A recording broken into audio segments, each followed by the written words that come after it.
Well, hello everyone. Thank you for being here. Today we have Queen Asina.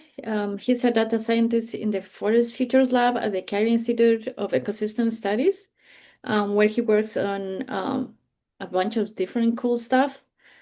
His main research focus is on ecological dynamics and how ecosystems respond to environmental and climate change, particularly through the lens of biotic interactions and using process-based models. His expertise lies in ecology, ecosystem modeling, spatial ecology, and paleoecology. Today we are very lucky because he's gonna host a workshop on Bchron and HDEP modeling using a package like the package Bchron in R. So with that, please welcome Quinn. All right, thank you very much. Good morning, everybody. I'm going to put a poll in the chat just to get an idea. It's just an experience level with our poll, just for me to get a bit of an idea as I'm going through the workshop, how much of the code I should explain in depth, or how much people are already familiar with R. So feel free to open that up well and drop an answer in there. I'm going to do a screen share of the correct screen. Um, just give me 1 second. Uh, I'll keep working. Sorry. Knock on the door. Um, I'm having can everyone trouble with see my that link. screen sorry? Uh, I'm not, maybe it's just me, but I'm not sure if that's the right link or it didn't send me to a poll. But Let's try the share link again. Copy join link. Chat. There we go. I don't know what the admin. Oh, I copied the URL rather than the share link. There we go. I'm going to put the chat on that window. Um, how's this for size for everyone? Everyone can see my screen. Shall I zoom in a little bit? Yeah, looks like good. Great. Okay. Let me know if I need to zoom in on the code a little bit. I'm working on a large screen. Um, all right. So there are going to be two ways of doing this workshop. You can either download the entire content of the workshop itself, which is this directory here. It's all hosted online. And I'll talk you through how to do that. Or if you prefer, I'm going to be going through this version that is hosted as a HTML link, so you can see it all online at that link that I just put in the chat. And if you want, you can just copy and paste code straight into a fresh R script um, on your in your R con or in your R console, but you can make a new R script. I'm just going to move these Zoom controls. Whenever you start hosting something on Zoom, half your screen gets taken up by Zoom controls, so you can't do much. So should you want just a fresh R script and to copy and paste out of the online HTML, that works perfectly fine. But if you would like the full workshop downloaded to your machine, then you can go to this repository that I'm going to drop the link in. Sorry, there's a lot of links going into the chat. That will take you to this page here, and you can click on the green code, download a zip, stick that anywhere you like on your computer, open the zip folder, and the advantage of that is then you're seeing exactly what I'm seeing on the screen. Either way works just fine. But so you know, I'll be going through this version that you can see on my screen. So if you like to mirror exactly what I'm doing, then we can do that. So gonna give a couple of minutes. In Zoom, there is the raise hand if you have any questions along the way. I've got everyone's screen open on in front of me, so I should see the raised hands, or Nick or Alejandra can alert me if I don't spot one. And you can also put a green check mark once you're happy to move on, because I don't want to leave anyone behind when we get into the coding. Um, So if you prefer to work from the repository itself, then you can go to the link that I just put in the chat, the GitHub link, click on code over here, download zip. That'll download a zipped folder. You can stick that anywhere you like.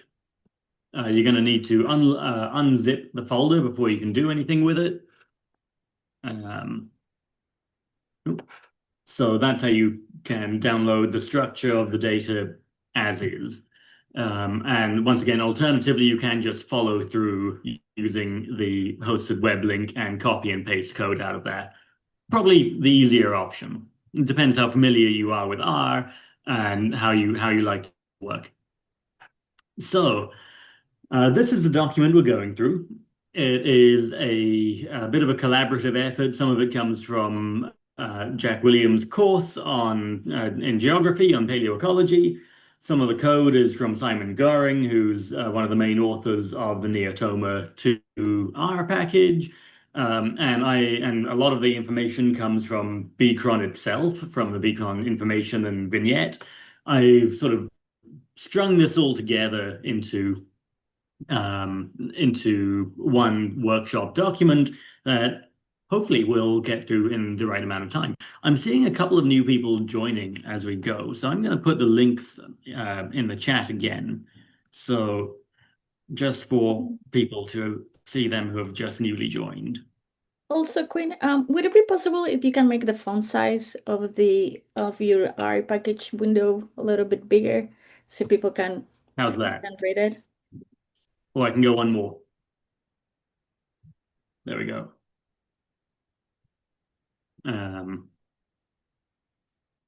All right. So everyone's got R open. Everyone's got either the HTML open or downloaded the directory. How's everyone doing? Put a green check mark in the on your Zoom screen, and then a little bit of engagement will help me know where everyone's at. And feel free to ask questions as well. I don't want to leave anyone behind in this.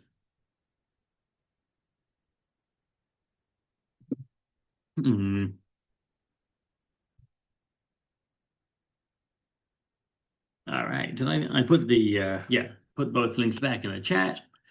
So, bit of background. We're going to be looking at radiocarbon dating, which is good for roughly the last 50,000 years.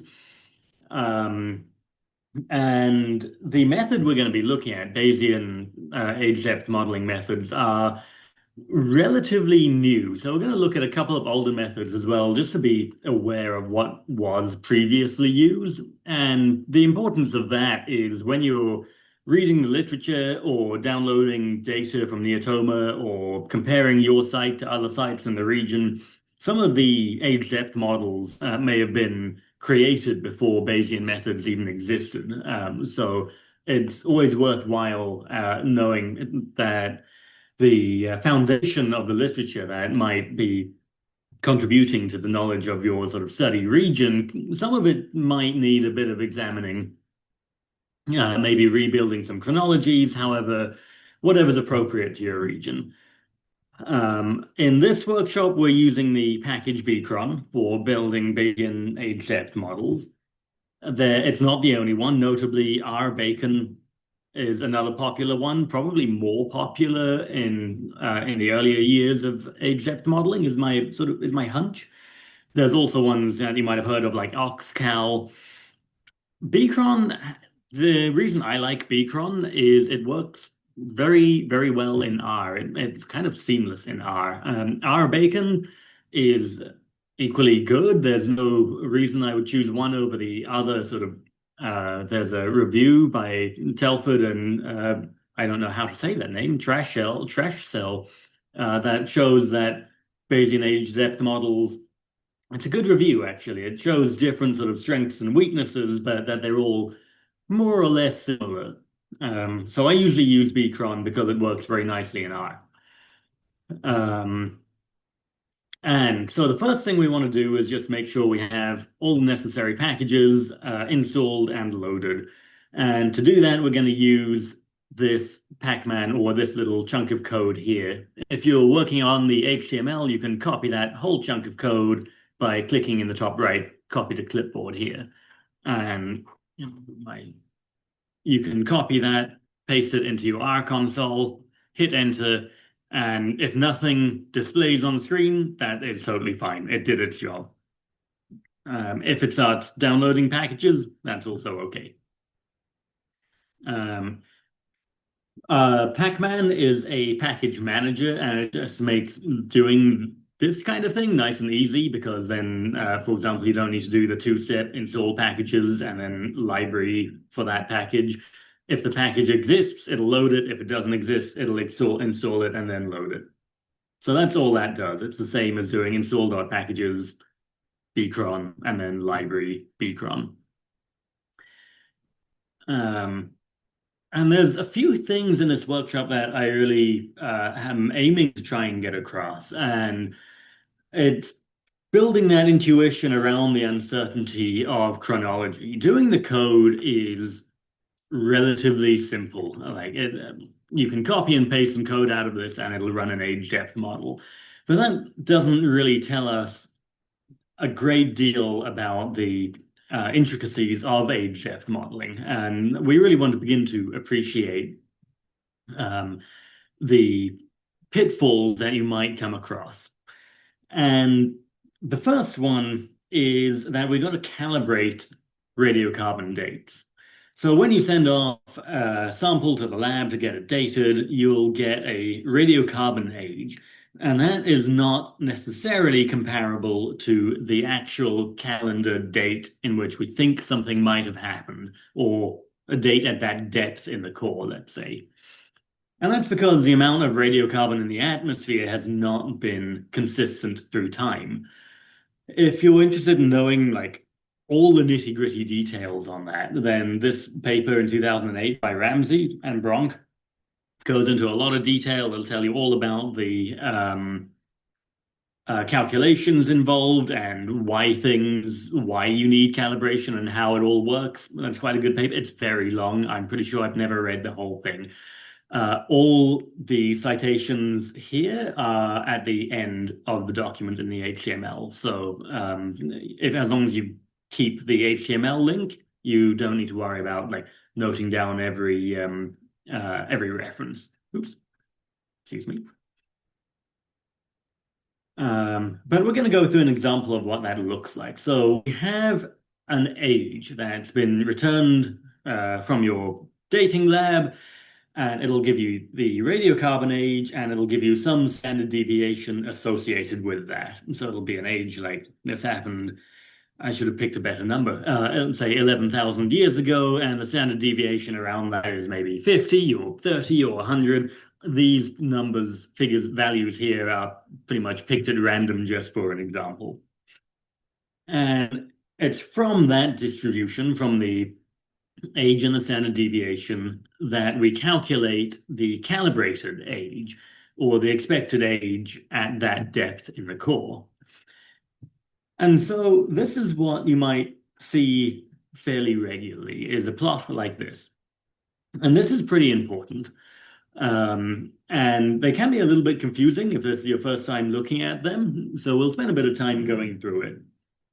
This black line here going through the middle and the dotted deviations around that are the amount of radiocarbon in the atmosphere at a given time. And then this distribution in gray on the left is built from the radiocarbon age. So this 11553 with a standard deviation of 50 gives us this distribution. And then, so that's the radiocarbon age. And then on the x-axis, we have the calendar age, so the expected date. And that is not one point, it's now a distribution.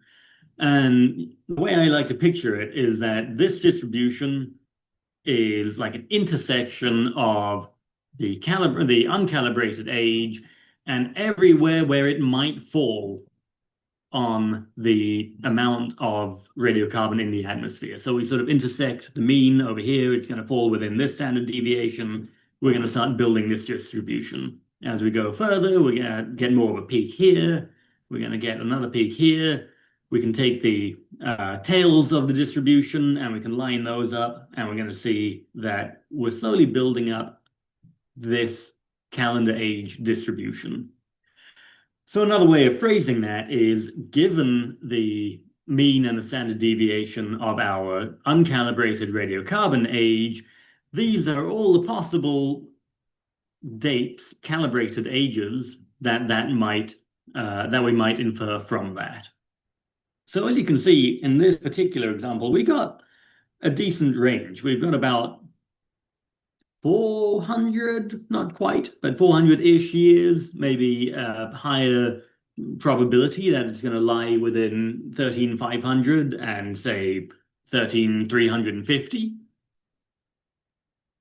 Yes, you should be seeing my screen. Is everyone seeing my screen? I hope I haven't been doing this. Okay. Okay, that's good. KG cannot see my screen. Is that correct? Feel free to unmute and we can sort that out.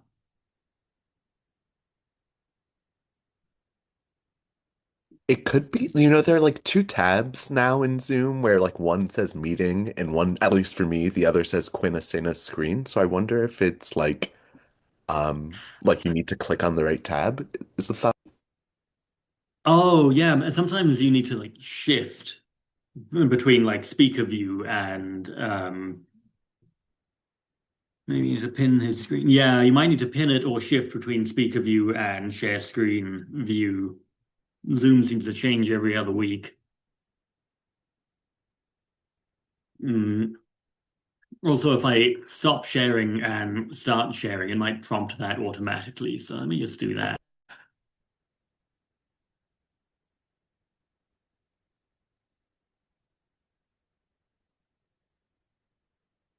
Okay. Did that work? Did that prompt the... Okay, there we go. We're good. So this is the graph we were looking at, KG.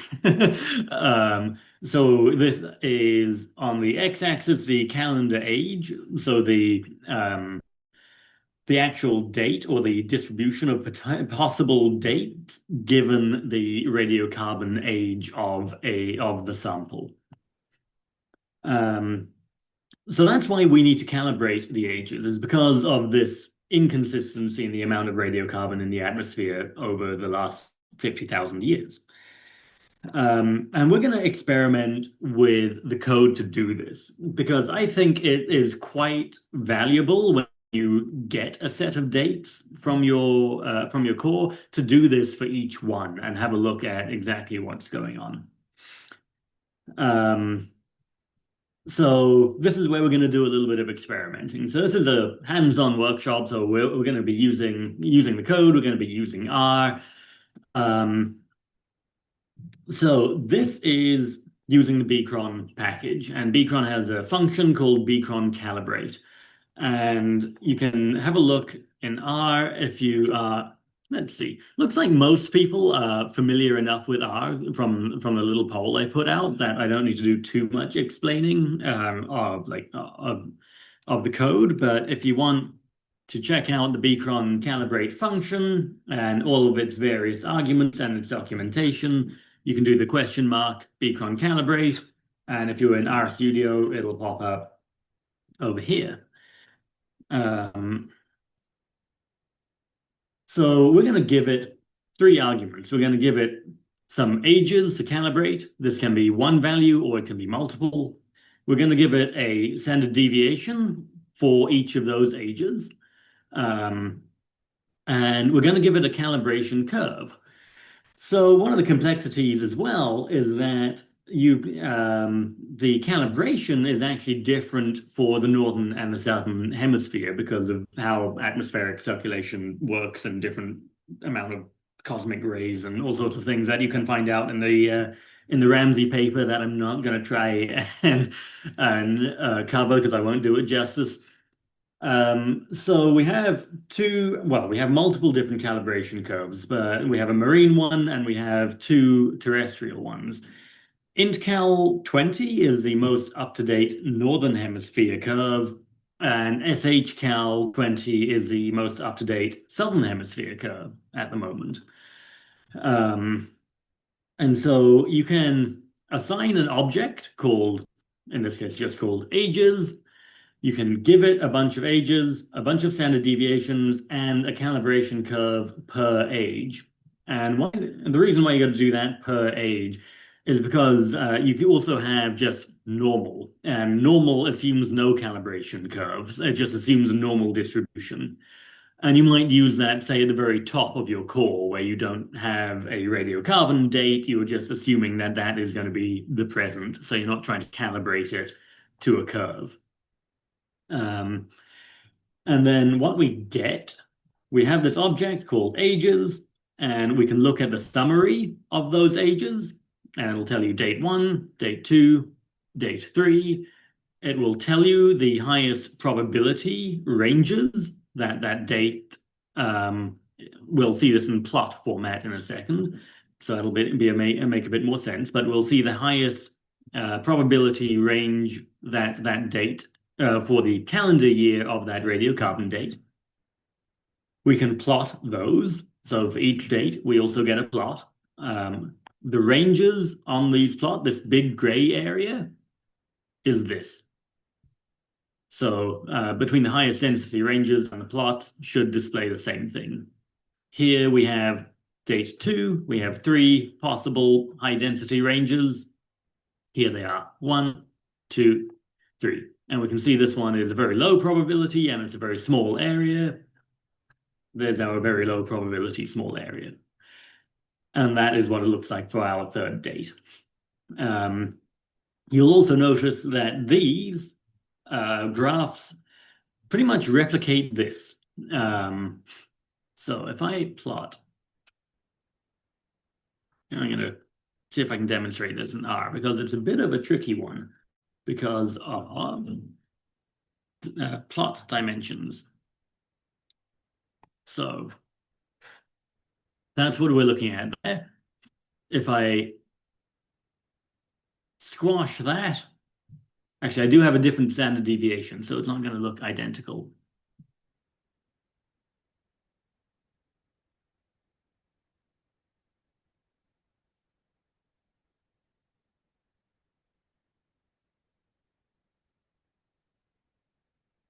If I can squash that terribly, I don't know if you can actually even see that on my screen, but that tiny little distribution there now is this one over here. So it's just that you can see how we're the parallel between calibrating a single date on the radiocarbon curve, the high density probability regions of the calendar age associated with that date. And the annoying thing is sometimes you'll come across something like this. And what's happening here is that our uncalibrated age can intersect multiple really high probability areas. So if we move this a little bit up, we're intersecting here, we're intersecting here, we're intersecting here. So we've got 3 really high probability ranges, or maybe we're intersecting here and here and here. That's what's going on and creating this horrible multimodal distribution. And this is what we really want to consider when we're doing our age depth modeling, because we could equally justify that the age at that depth in the core was around 3,825, let's say, and maybe 3,625, like 200 years difference, both of which very nearly equally probable. We can also have a look at all 3 of those dates along the calibration curve, but if we have a very long time span, it becomes a little bit harder to actually see the details like we can looking at one individual date. So now we're going to just play around with that function. We're just going to take 5 minutes to take that Bchron calibrate function, take this line of code for a single date that plots the age directly. And if anyone's not familiar with that operator over there, the pipe operator, that's like R's native pipe. It does the same thing as the percent arrow percent in the migrator package. Never knew how to say that. So take that code and mess around with inserting different ages and different standard deviations. Make the plot. See how ugly you can make it. Like, see what's the worst and what's the best possible calibrated age you can find. And by that, I mean the best would be you have this beautiful normal distribution and you have a really high probability range that intersects with one area, one point on the curve. And you're like, great, I have a pretty good reason to believe that my calendar date is that. Or see if you can find a horrible multimodal distribution like that. And then the second thing is to do a few dates at once. So let me collapse this code a little bit. That would be this code over here. So you can create an object, you can do the summary of that object, you can do the plot of that object, and the radiocarbon calibration plot of that object. Feel free to ask questions during this next 5 minutes. I'm actually going to put a little timer on it because I am in danger of just rushing through, especially on morning caffeine. So this is going to stop me from blasting through. While you guys are doing that, I'm going to do the same thing. So I find this quite a nice way of getting some intuition around the radio calibration curve and different dates along the way. You know what? I'm going to do this in an R script rather than the console. Because I don't necessarily know what happened like 5,000 years ago in the radio calibration curve with, let's stick to the Northern Hemisphere for this time being. If anyone is struggling with the code, don't hesitate to ask questions. This is what the workshop is for, is to get through being able to build an age depth model. That's the end point, is that by the end of this, you can build your own age depth model. Wow, I found quite an ugly one. 5,000 years ago. Oh, I gave it a standard deviation of 300, not 30. It's a massive standard deviation. Oh, it's still very ugly. It might be one of the worst I've done.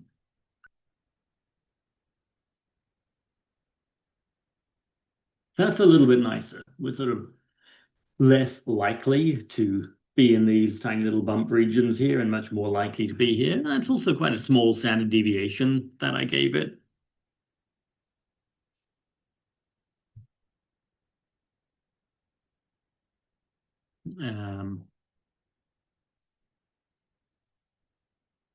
And once you're happy that you've had enough time to play around with a couple of dates, put a check mark in the chat and in your Zoom, and I will see it.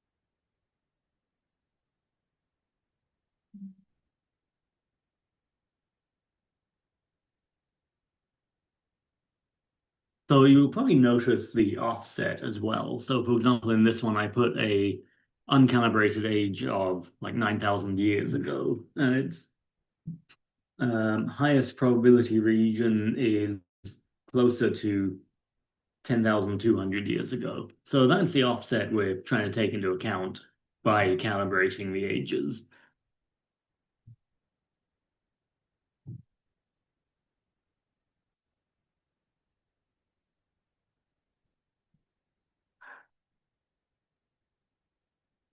Include CalCurve, that's what I was looking for.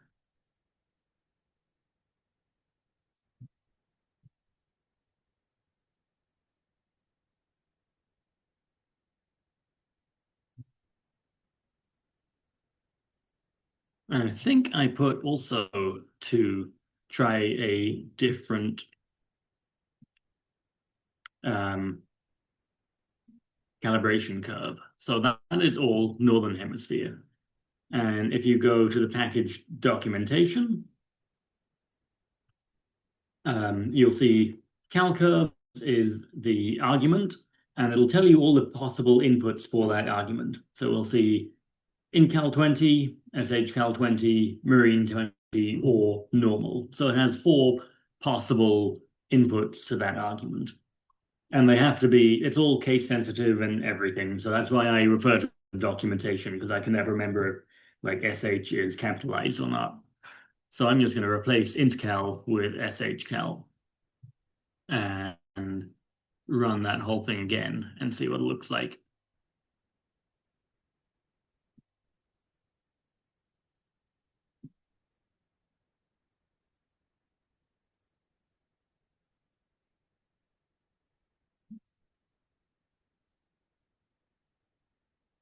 Yeah, they are fairly different. Ooh, that's my 5-minute timer. All right, how's everyone getting on with that? Everyone had a bit of a play, managed to get some idea of the calibration curve. Does everyone understand the building this distribution of potential calendar ages? Awesome. Great. I think that's one of the sort of key foundation graphs to understand, and then understanding that you get this multimodal distribution.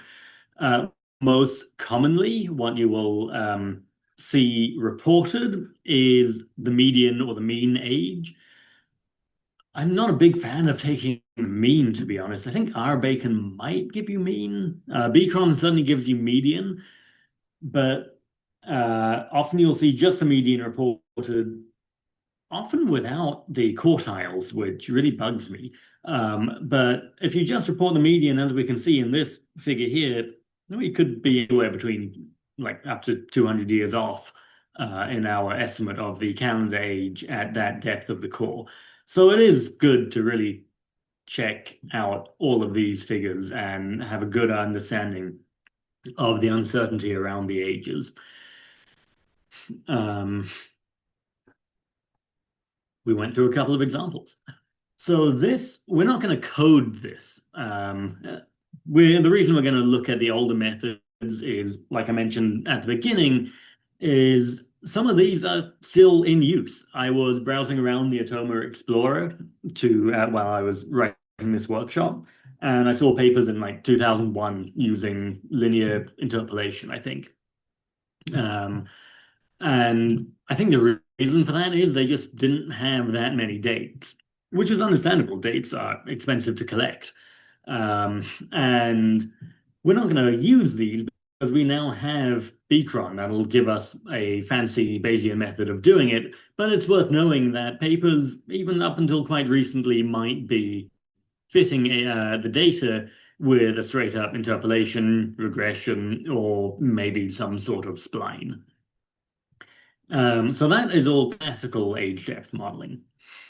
And this is what it looks like on a data set. In this example that I made from the built-in data set, Sluggen is a data set that comes with Bchron, Sluggen Bog, I think. Yeah, Northern Ireland. That one's from Ireland.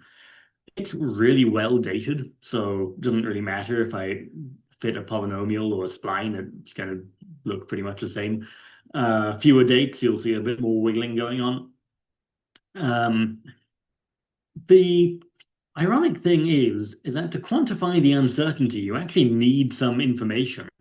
If I have 2 points, if I have the bottom of the core and the top of the core, the Bayesian method won't actually know any better what to do than linear interpolation or linear regression, really.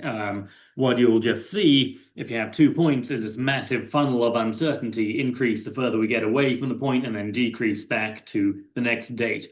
We don't actually have any reason to believe that line is or isn't wiggling any more than if we fit linear regression. So that's possibly why regression methods are still used. But as we build up more dates, we get more information, and better quantification of uncertainty. So that's all we're going to do as far as the classical methods go, because there's not much point in using them anymore, I would have said. So if we have a look at the same data, same Sluggan data set, fit with a Bayesian age depth model, we see something like this. So for each date, we get our little distribution of the calibrated calendar years. I really like that. We have in blue some amount of uncertainty around the age. And we have our age-depth relationship. In Bchron, depth is position. So that including in all the arguments in the functions as well. Position, think depth. So we have our age-depth relationship here, and because this is such a high-resolution data set, we got this beautiful age-depth model. I would be very happy with that if I got that, although most of what I do is simulation, so I can make up a better one. There's the code. I think it is very useful to set the seed before running an age depth model. What set seed does is Bayesian methods are stochastic, so it's going to go through thousands and thousands of iterations. So if you run this model time and time again, you'll get very, very slightly different outputs. And so I think it's useful to fix that output. So you set the seed, so that's like a random number generation. You just say do the same thing every time. And the reason for this is often you just end up rerunning your code time and time again. And especially if you're writing your paper and you've written the result at a given point and then it's changed by 50 years or something, you're gonna have to keep updating your code.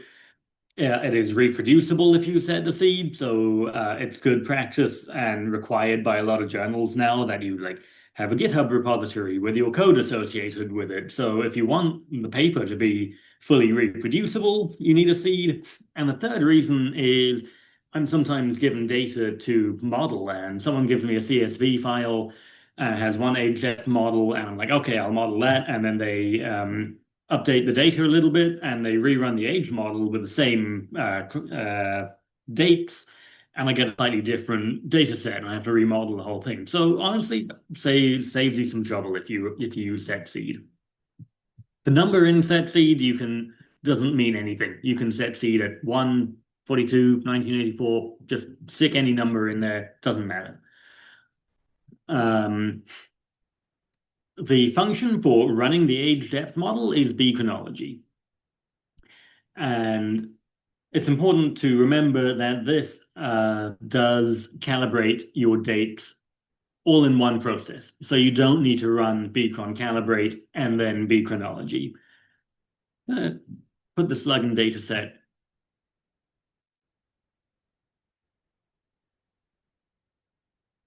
up here so everyone can see what it looks like. So the data has an ID that will be whatever the lab returns to you. It's just an identifier of the sample. It has an age, so that's the uncalibrated age. So one column of ages, one column of standard deviations associated with those ages. You'll note that they increase a little bit as time goes on. It has a position or depth in the core. So the first depth was not the top of the core in this case. It was 44.5 centimeters down. It has a thickness, so that's the amount of sample that was dated. So it usually could be you send off like a 1 centimeter sediment. You slice your core into 1 centimeter thick slice and send off some material to date. Here, most of them are 5, 2, 4, 2. So you keep track of your thicknesses as you sample your core. And it has an associated calibration curve. And we're in Northern Ireland, so we're all the way down. We just replicate into Cal 20. So that's what the data looks like. And this is what the function looks like. With the function with just says, do something with this data set. So with Sluggin, we're going to do the function bchronology. And now, because we're doing it with Sluggin, it already knows that it's looking for column names to match. So you'll see ages. I'm going to zoom in one more, actually. The code looks a little smaller on the screen than the text. Ages, here they are. Age SD, there they are. Positions, cal curves, and thickness. So that's and ID, actually. That's the minimum required fields to run the age depth model. And then we have this final function here that is predict positions. And this is the depths at which you want to predict your ages. So you can say, predict me a sequence from every centimeter down the core. So the minimum depth is 44.5. The maximum depth is 518. And we're going to predict ages every 10 centimeters. And because that was a sequence from 45 to 518, it didn't divide nicely into 10.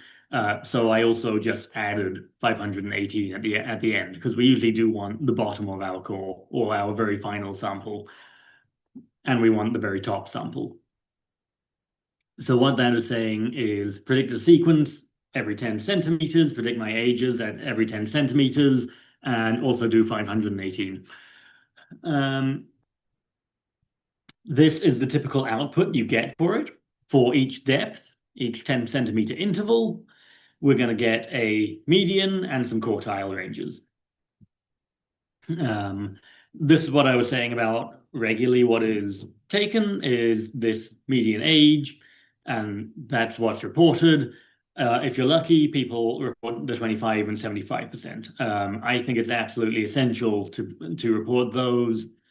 And also I like to see the figures and the plots and the supplementary information if I'm reviewing anything. We can also do different kinds of summaries. So if we do type equals outliers, we can see potential or the probability of a given sample just not really not agreeing with the rest, let's say. In the case of Sluggin, it's a very high resolution data set. Everything seems to fall very nicely along a line. There are no dates like floating up here somewhere, which you do see. It can be very annoying. They usually say never date a core twice because it'll never give you the same result. So just pretend that you can't get two different results. So this is what we need to build an age depth model. And the reason we're using this Sluggin dataset, well, there are two reasons we're using it. One, it's conveniently built in to the package, and so we don't need to worry about downloading data or anything. Two, it is really, really, really high resolution.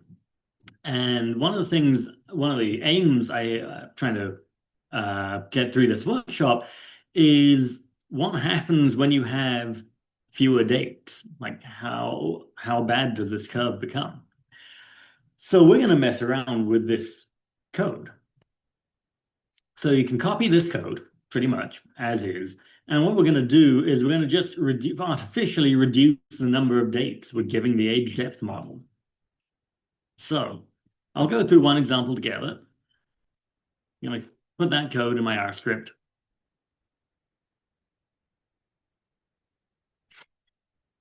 And I forgot to say, if you need to load up the data brackets Sluggin with a capital S, it will, because the Bchron package is already loaded, it will know that Sluggin is a data set somewhere in your loaded packages. If it can't find data Sluggin, then you probably need to do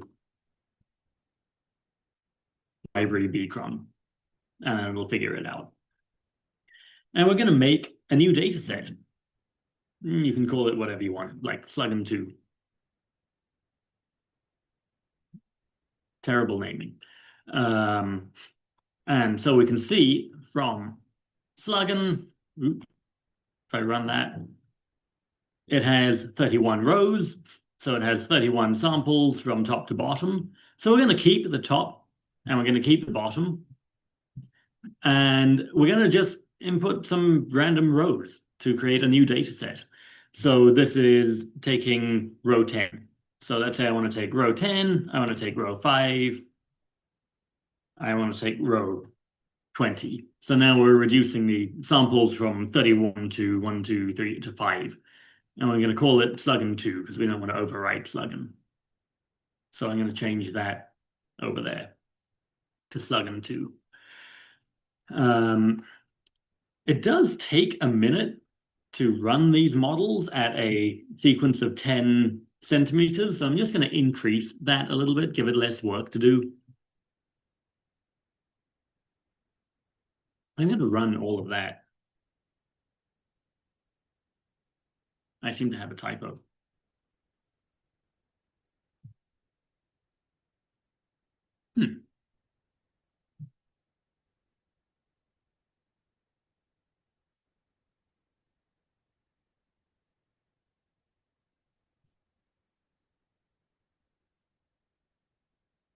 I must have missed a comma somewhere.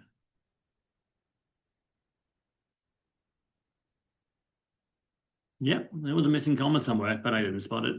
31, or maybe an extra comma. What did I say? 1, 10, 20, 31. That'll do. I'm going to just overwrite sluggen out. There we go. We're running our age depth model.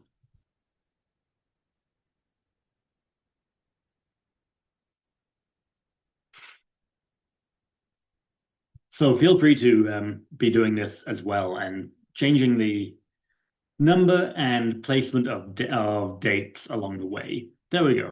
It's pretty quick at 20 centimeter intervals, but it's also going to look terrible. So this is what I was talking about, that funneling uncertainty. Remember I said that if you only had the bottom and the top, it wouldn't actually be that different to fitting a linear regression.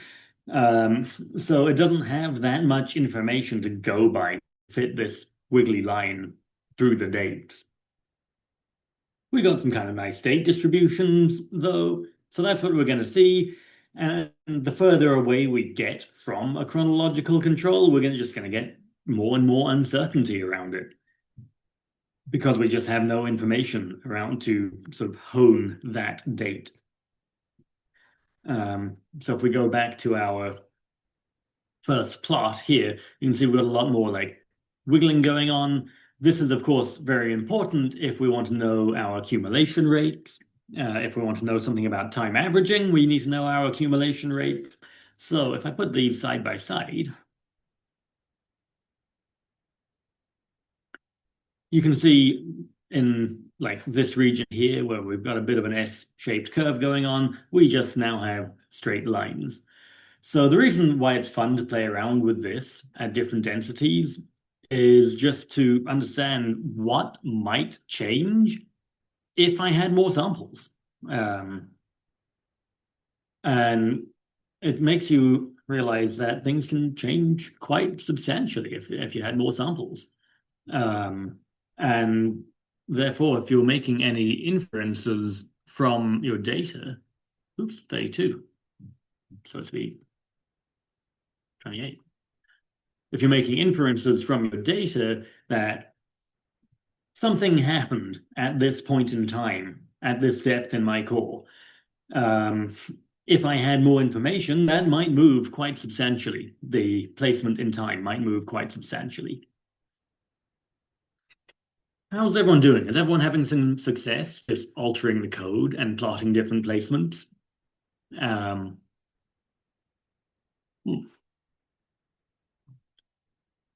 There's another one. So we can slowly build up and increase, adding more and more samples,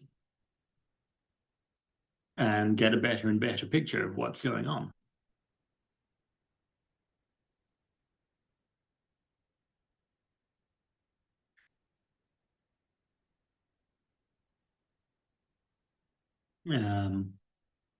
So I like to do this because it builds a bit of intuition around the uncertainties. It builds a bit of intuition around where on the calibration curve did my point fall, and how confident can I be in the returned calendar age? Yeah. Where how many chronological controls do I have throughout my core, and how much confidence can I put in inferences I draw from that?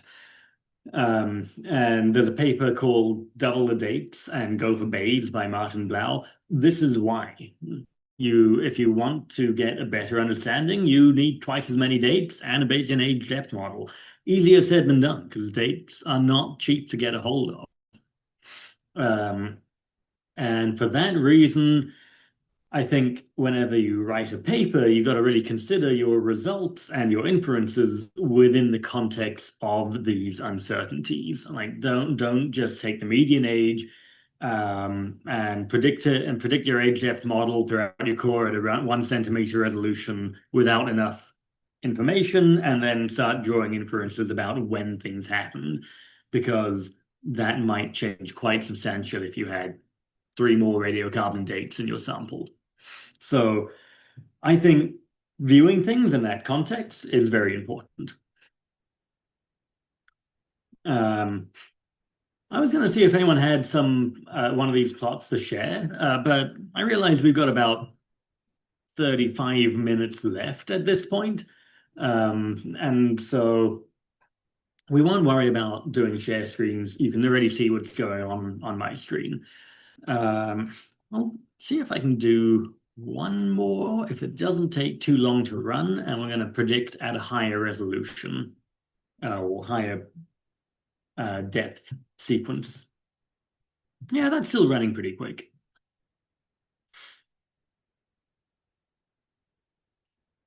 I think 1 centimeter resolution will, with the full data set, takes a couple of minutes.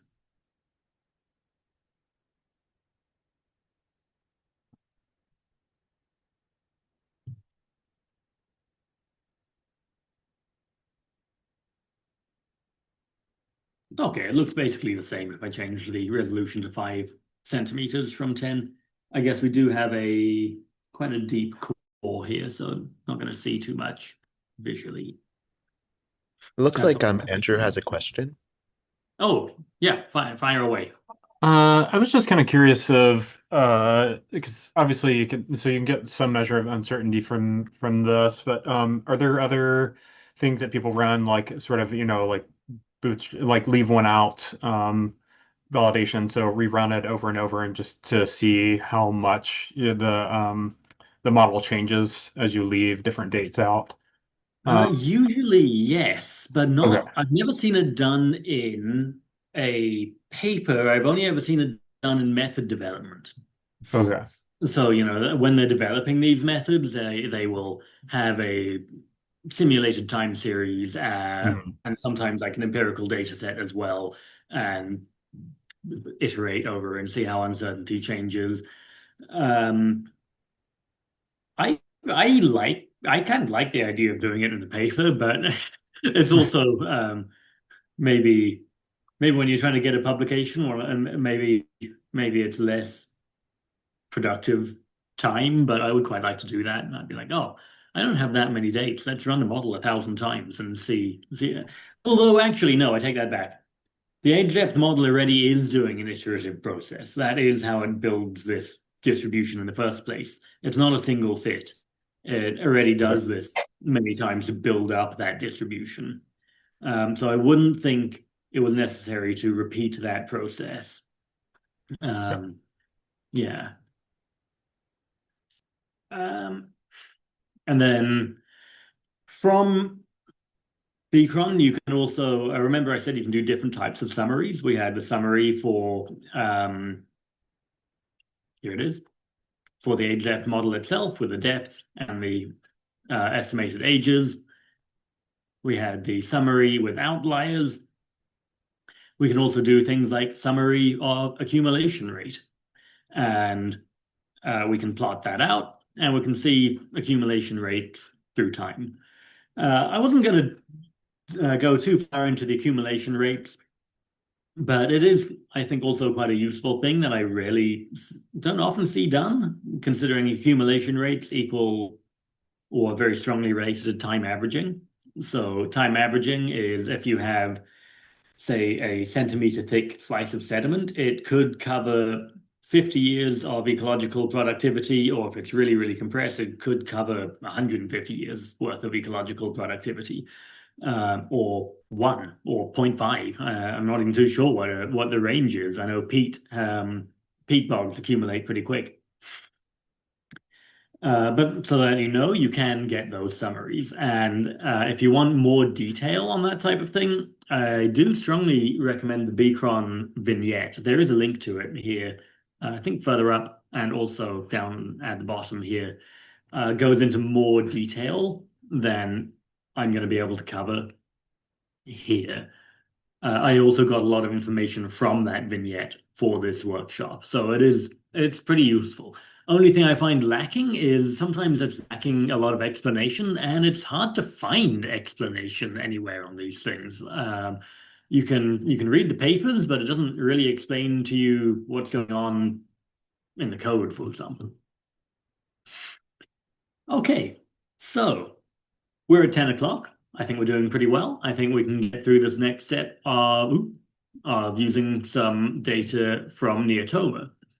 So right now, so far, we use the built-in dataset for the Northern Hemisphere, and the reason was that it was very nice and high resolution, and we could play around with reducing that resolution or the number of samples and mess around with their placement.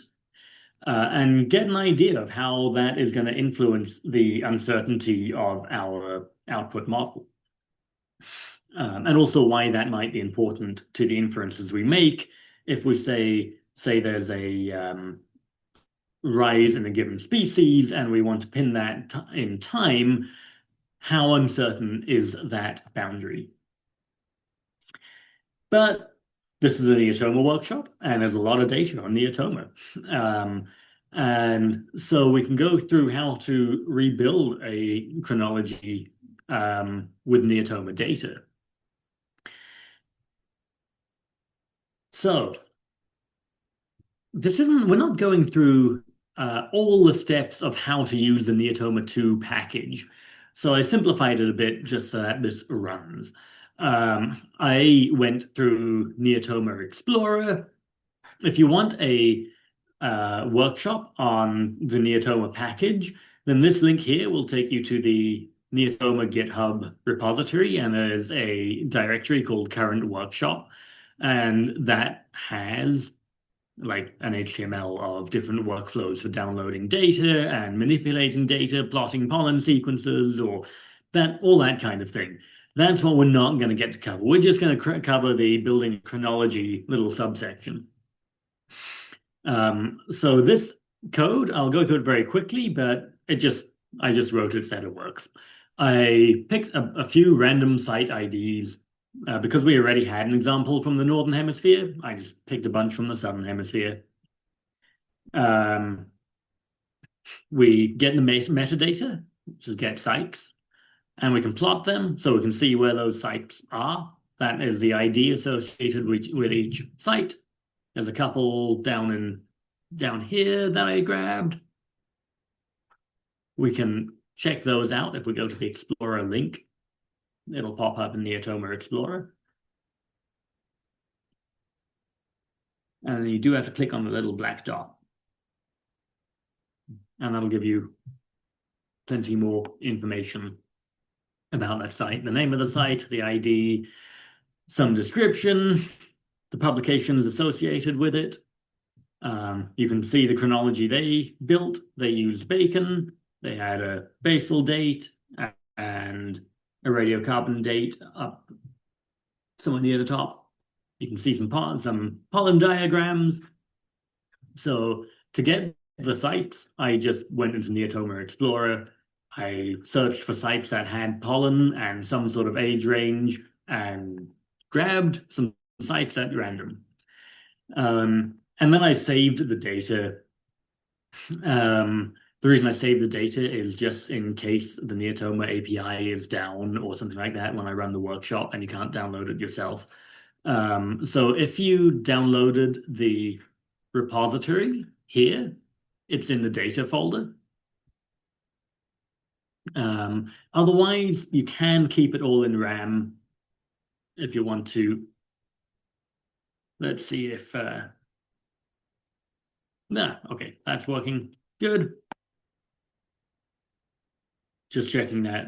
Neotoma did have a blip. The API had a blip like yesterday or the day before when I was trying to do this. I was like, no, this can't happen.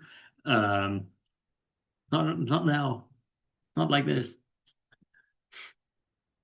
You can plot the sites. Just checking this all works straight into RAM, because if any of you didn't download the repository, you won't have that data folder. If you download a lot of data from a lot of sites, the download can take a while. But I'm filtering for pollen. I'm just filtering the metadata. You can do a lot of filtering before you download. You filter by the metadata, and then you download all the samples. And then that way, it's a lot quicker and it doesn't overload the Neotoma API. Okay, so that's all working. So we're going to do this. We're going to follow this process. So I'll go through that again. That was just my verification check. And we're going to build a new chronology for a given site in Neotoma. If you would like to use one of the random sites I just selected a bunch from the Southern Hemisphere. Since we had a Northern Hemisphere example already, you're welcome to use one of those site IDs. This is going to be the next exercise. I'll just talk through doing it once. So we get a site ID or multiple. We're going to do the chronology for just one site. Don't need to worry too much about the Neotoma step at this point, because we're not delving in too deeply into obtaining data from the API. Just trust that this works for now. And if you need to review how to get data from Neotoma, then go to that current workshop link that I put up in the HTML. This is now downloaded data. So there's a lot of data now associated with that object, instead of just the metadata. So now we have data, we're going to get into the actual chronologies part. There are two functions in Neotoma for retrieving the chronologies. So you might notice this one. Let's see. That's actually, you know what? It's easier to do it in R. There is chronologies and there's cron controls. This one is chronologies is just some metadata around the site. So those are my data sets. I'm just going to randomly do it for the first site, so I can index the first site. So if I take some sites 1, we're just going to get 1, because I'm not going to try and do this for all the sites. So for that first site, with its site ID of 10063, where'd that go? I'm not sure why the site ID is slightly different. Oh no, I picked the site one. Sorry, my mistake. 1639. It is Malin book. We have some data around it. We can check out the cron controls metadata, blow that up, and you'll see it has 2. It has 1 slot for chronologies. It has 2 slots for chronologies. So I had a look at these earlier, and they look awfully similar to me. They're not ordered by depth or age at the moment, but so we're going to rebuild one of these chronologies. We can rebuild both. This is where if you're doing this for real, you want to start digging a little bit into the publications and see, why are there 2 chronologies? Who built which one? What was it 2 different publications? Did they collect more radiocarbon dates for the same core at some point and rebuild their age depth model? There are many reasons why there might be more chronologies associated with any given core. But for the sake of this tutorial, I'm just going to grab one at random.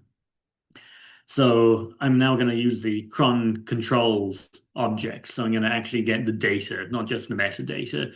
I want the chronologies themselves.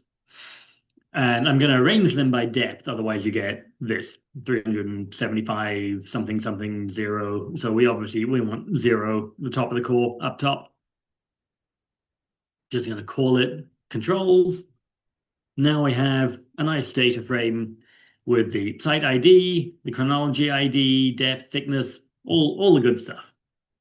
You'll notice here, like I pointed out, that there were 2 chronologies built for this core. And we can have a look. One has the ID of 777, one has the ID of 33123. So we know that there were 2 chronologies built, and that's why all the information in this data frame is doubled. Chronology ID 777 33123.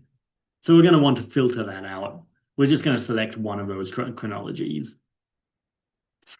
So in this bit, I'm going to say, I'm just going to take that ID. I should be doing my due diligence and having a look at why I'm selecting that ID, but for the sake of demonstration, it doesn't really matter. So I grabbed one at random. So now we have the object controls. It is one of the chronologies associated with that dataset. It's ordered by depth. They have very kindly supplied the thickness of each sample that was sent off to the lab. It has a lower, an upper and a lower age limit. It has an ID. It has the age, or the uncalibrated age, just says core top, and the rest are radiocarbon. So you might potentially see some other type of dating depending on the site or how far back it goes. Maybe you'd see like a lead-210 date. I haven't yet. And we're not covering how to do combined models. I did come across a paper just recently about combining radiocarbon and lead dates. So, as you'll notice, this is pretty much all the necessary information that we had in our Sluggan data set for rebuilding a chronology. But there's a slight difference in that Sluggan has age standard deviation. It has one number. Here we have a younger and older limit, but that is equal. So it is the same thing. We just need one of those values minus the actual age to get the standard deviation. And it has cal curves. So we need to include in our data standard deviation and cal curves to run the model. That we have time to actually mess around with it yourself. So we're going to add those necessary fields. We're going to create a standard deviation field, and it's going to be the younger limit. It wouldn't matter if it was the older or the younger because they're equal, minus the age. So we're going to get a plus minus. And it's just going to be the absolute of that, so we don't have to worry about the minus sign. And then we're going to do some calibration curves, one per date. See that this one is just estimated core top. So we don't have, it's not a calibrated date, it's just the top of the core. So the first one's going to be normal. We're in the southern hemisphere now, so all the rest of the way down, we're going to add the southern hemisphere calibration curve. So now we have a new data set that has the necessary information. We have cal curves, and we have some standard deviations. Awesome. That's all we need. And now we're going to build a new chronology. You notice there's a slightly different setup here because I wrote this code, or maybe Simon wrote this code. We didn't use with, the function with for this data set. So we are specifying each field. We take the data set controls and we're saying ages is control age or cron control age with this $sign. So we were being very specific. That could have been rewritten as with controls, and then we wouldn't need to write all that out. Either way, no big deal. Otherwise, everything's the same as what we just did earlier. Bchronology, ages, standard deviations. We changed the calibration curves. And now we're rebuilding a chronology from a Neotoma dataset. Maybe this isn't necessary. Maybe there's a great chronology already built for the dataset. But maybe I'm looking at a neighboring site that was called in the 80s and Bayesian age depth models didn't exist. And I'm like, okay, I'm just going to rebuild this with a newer method. That's taking a second while that carries on. This is what it will look like in a minute. So we've got our new chronology. So now, in the remaining time, we're going to go through that again, but now's your turn. So I haven't done this for all of the sites. I'm going to move this over to the side so we can see both. It is entirely your choice. You can use some of the pre-selected sites, which I just picked at random. Pick anywhere between site 1 and 1, 2, 3, 4, 5, 6, 7, and rebuild the chronology. Or if you want, you can go to Neotoma Explorer and find a site of your own, or bring your own data set if you have a CSV at hand or that you want to build a chronology for. But you can go into Neotoma Explorer, dataset type. I just go for pollen because I usually consider vegetation rather than like diatoms or something, but you can select anything you feel like. Time, you can give it an age range if you like. I'm just going to search. And that'll fill out all the pollen sites around the world. I think I did have a look at like, way down south, but I think it didn't have a fantastic chronology. You can check it out. It tells you the site ID here, site ID 30426. There it is again. So if you want that site, let's see, actually, maybe you don't want that site. It only has two ages. I mean, they did use Bacon. They used SHCal 2013, so an older version. Honestly, this is no surprise that it's a straight line with 2 dates. This is what I was saying about not too much difference between linear regression and Bayesian methods if all you got is 2 dates. But if you want to pick a site, that's how you can do it. Just grab that site ID. I think I had one from New Zealand. The link to Neotoma Explorer is right there. And so we're just going to have a shot at building a new chronology. And I'll go through this with you, seeing as we have about 15 minutes left, and I went through that first round of code pretty quickly. But this link is live. You'll always have this workshop available as an HTML format or on GitHub if you want to download the whole thing. So this isn't going anywhere, and I wrote some more details. I zoomed out. So if you want to pick a site from Neotoma, you can grab a new site ID and just replace that with a new site ID. That gives you a bunch of site IDs. In this case, I downloaded multiple at once, but you can do it with just one. We get sites returns the metadata for those sites. So it'll tell you the ID, the name, lat, long, altitude, and you can plot them as well. I usually like to plot them just in case I made a mistake in the site ID and I end up with a random site in like Greenland. You can copy and paste that code. It is right here. What that says is get the data sets. So it might have pollen, diatoms, I don't know, whatever else is associated with the core. I said filter for things for pollen. You don't have to do that. That's just, I was going with pollen data. And then download all the samples, download all the data. So we're going from metadata to data, and you want to filter the metadata first, so you don't end up having to download like 7 cores worth of God knows how many samples. That gives us some data. I know it looks the same when I run the object. Oh, good. What does your plot look like? Can you put images in the Zoom chat now? I think you can, right? I'll try. Just going through this line by line so that because I went through it so fast the first time. Chronologies is what's going to give you the metadata for a given site. So if you're using one of these 7 sites, pick a different one to the one I already demonstrated. If you're using a single site, you don't need to filter.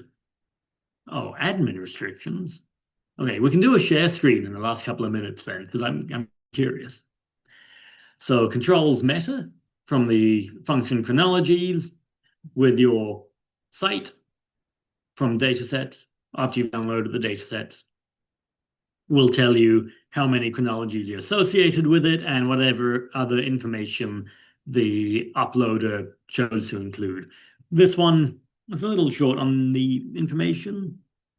Chronology name, and we know sort of who it came from. It's an old one. The more important part is cron controls, because that'll give us a nice little data frame of what we need.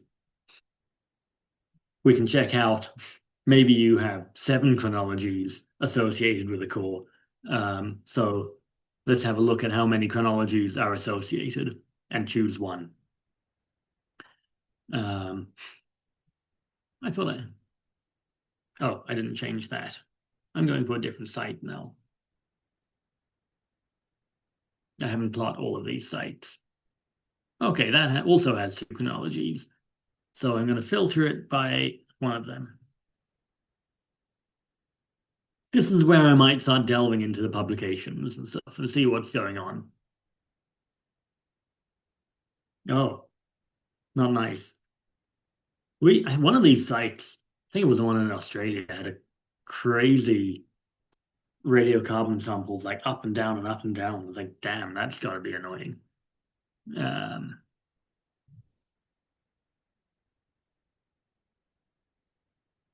going to change that. Let's see, thickness, depth. Okay, so I don't need normal because we don't have a top of core anymore. We just have a depth at 157 centimeters.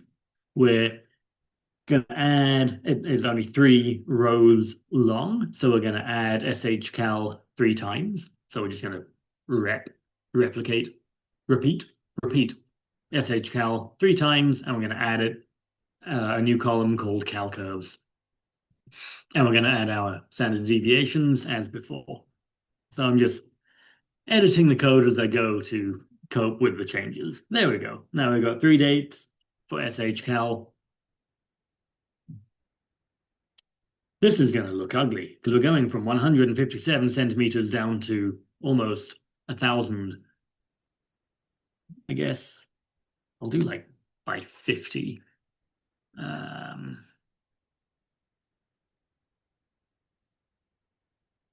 But we're not going to get a great deal of information on this. How's everyone doing? Is everyone succeeding in going through these steps slowly and building a new chronology?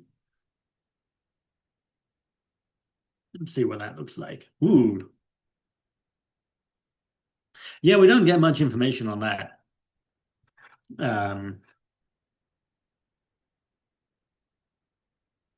All right, that was I wonder if I can find that Australia site.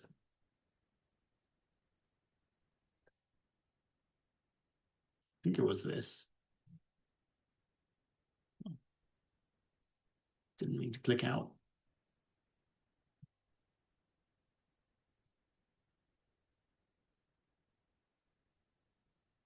I didn't try and remodel this one.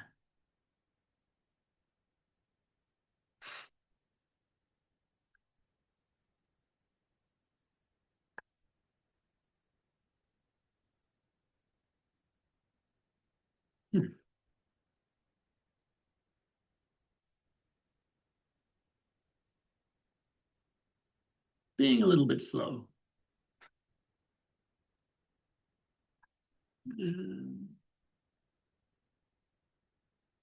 which site ID was it? 28489. 28489. Okay, that's number 6.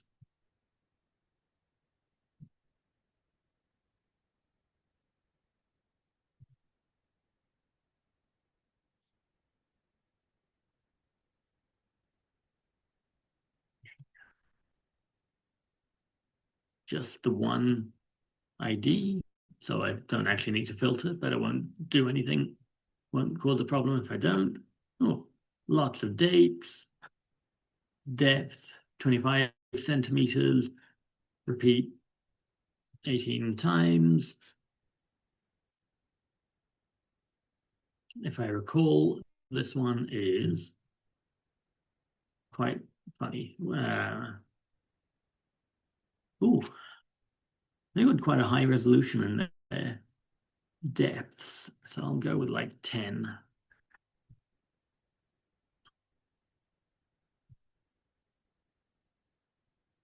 Give that a minute. While that does its thing.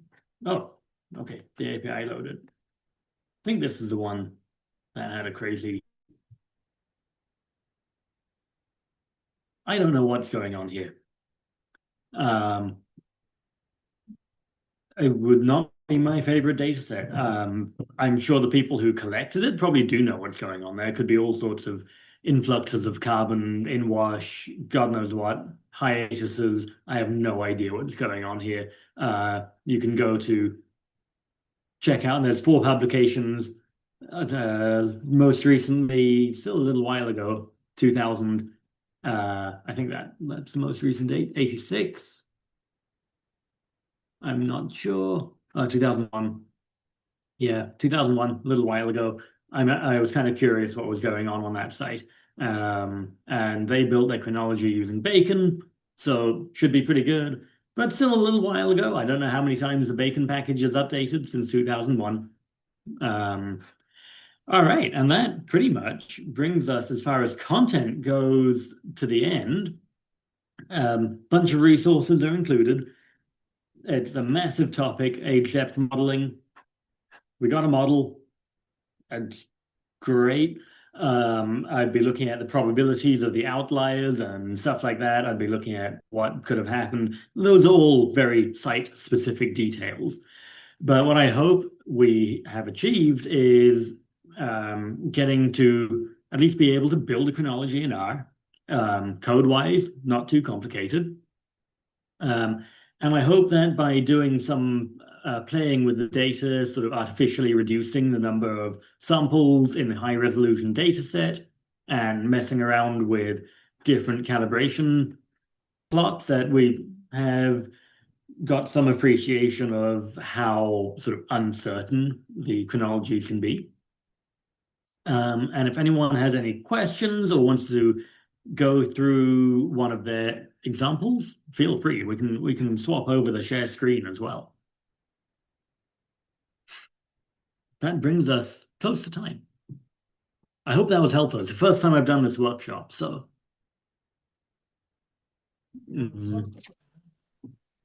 Hello. Hello. Yes. Yes, Queen. This side, Sangram from India.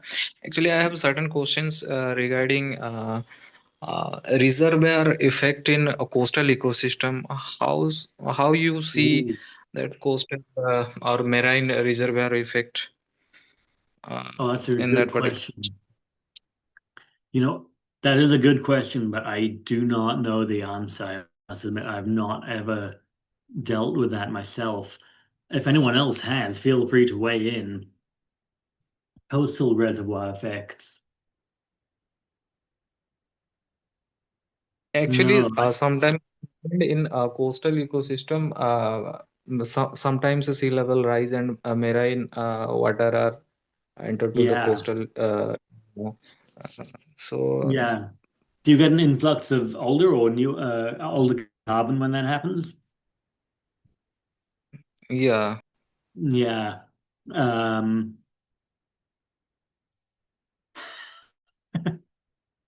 I don't know what's happening there, Nick. No, sorry, I don't have an answer to that one. I'm trying to think who might. I've never done coastal. honestly mostly what I've done in simulation. Has anyone here worked coastal? No. Um, I mean, I was just gonna say that I know that because I've been working on this like islands, global islands data set. That I mean, in some instances too, you have to at least within these two, you can use. I don't know if you can in Bcron because I've mostly used RBacon, but doing mixed models as well. Do you know if you can do oh, mixed models? Yeah, oh, yeah. I I'm will not check sure. in and I will. Because I think it's an RBacon that you can actually set like the percentage of like how much you want it to be marine versus how much you want it to be in Cal 20. Um, and I imagine they Okay. probably have something similar in Bcron as well. I mean, you still have to deal with the reservoir effect outside of that, but Yeah. Let's Yeah. see. Thank you. Haven't come across it in Bcron. I know Bacon does have some nice ways of like inputting hiatus and stuff like that. Let's see. Hmm. It's one of those questions I might have a bit more knowledge of if I'd worked in a coastal area. I did some alpine cores in New Zealand, but well, they're not gonna, even though New Zealand's an island, we were not close to the Southern Sea. I'm not seeing anything in the documentation of beaconology. I don't recall anything from the vignette. um, it might be that you have to set up the curve outside of it using clam to do mixed curves and then use that the Bcron, within Bcron, possibly. Hmm. Yeah, sorry, I don't have a good answer for you on that one. Okay. Thank you, Queen. I will check on it with some Hmm. of the. Yeah. Thank you Yeah, that for might. elaborating all that things. Yeah, no problem. No problem. I'm sure there's someone trying to think if I know anyone with coastal expertise, but I don't at all. I know people who work here and here. You'd think they would have coastal expertise, but not in the mountains. Yeah. Um, All right, thank you very much. I don't know if there's anyone else who has a question before we end the workshop. Um, I think like we're good. So just thank you very much, Queen, and thank you everyone.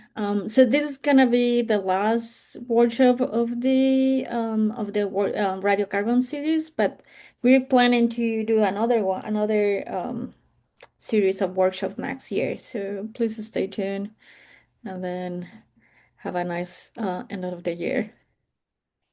and any feedback or anything you would like included or changed, feel free to email me and I can update the workshop as well. Um, if you're more emphasis on code or less or whatever, open to the feedback. All right.